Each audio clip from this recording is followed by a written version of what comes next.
Здравейте, днес ще ви покажа моята колекция от гривни от ластици. Да започваме! Значи това е нормална рибена кост, както виждате. Да. Следващите са тези. Те най-лесно се правят от всички. Правят се за около 2 минути. Да. Следващата е тази. Тази малко по-сложничка, ама пак си е лесна, т.е. да. Както виждате, ще науча носи всички гривни, които ви показвам. Тази пък си я измислих сама. Малко е странна. Там с кукички, ластици. Странна, ма кеф. Тази е с маниста. Ма трябва да си вземете маниста, защото не във всички комплекти има маниста и да, трябва ви специални комплекти, които да има маниста, за да си направите такава гривна. Или би да си имате сами. Тази пък е много интересна. Тази е смесена от тази и тази. Ето вижте по-дебело като това и по-тънко като това. Нали? Следващите са ето тези. Ето, те са смесени. Така да го кажа. Ето е този най-хубавият пример. Колкото се вижда. Иначе да. Хубави са. Тези пъкс са направени от една такава нормална рибина, после покритие с друг цвят, както виждате. И че по тях има рибена кост. Да. Ето пък тази. Чакайте да я обърна. Ето тази. Тук има нормална рибина, просто има черно. Да, доста гривни не са свързани с нормалната рибина кост. Да. Тази пък е двойна. Както виждате. Виждате, тук е съчетана.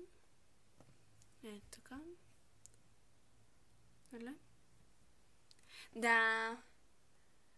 Следващата е тази. Малко е странна, но лесно се прави. На мен ма кефи. Стои хубаво. Да. Ето пък пръстенче. Постното не направих гривна и ето как стои.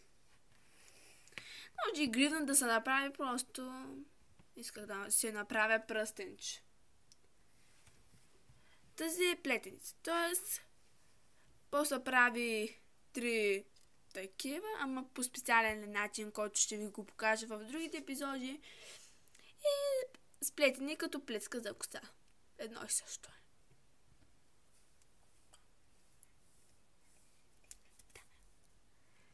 Ето тази е трудничка. Но ще можем да я направим. Ето тази. Тази се прави с виолици обаче. Ако сте чували с такъв вариант да се плете. Може и с чипка, може и с танчи, ако знаете.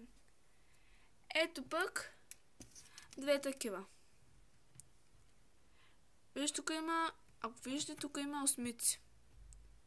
Или като ето, това е по-хубав пример, или като безкрайност. Да се прави на по-голям стан, ще ви го покажа на края на видеото. А пък е гривна с цветенца. Отзаде пък е такова, а тук е така. Ето това е драконова гривна. После като люспите на дракони, така са я нарекли. Аз не знам защо. Ето сега е плодове. Това е бананче. Ето аз имам и черешки. Ето и другата. Лайчки са мънички. Да. Ето пък едно подаръче. Малко странно ми се получи. Да, и така. Ще ви науча в следващите епизоди. Ето пък и топче, подскачащо топче, като гледате. Лесно се прави, само трябва да имате еластици. Ето и цветенца. Сами са малко. Може да си го сложите на гривната или просто така да си го носите. Довиждане до мен, скоро ще се видим пак и ще ви покажа как се правят тези неща в другите ми епизоди. Чао!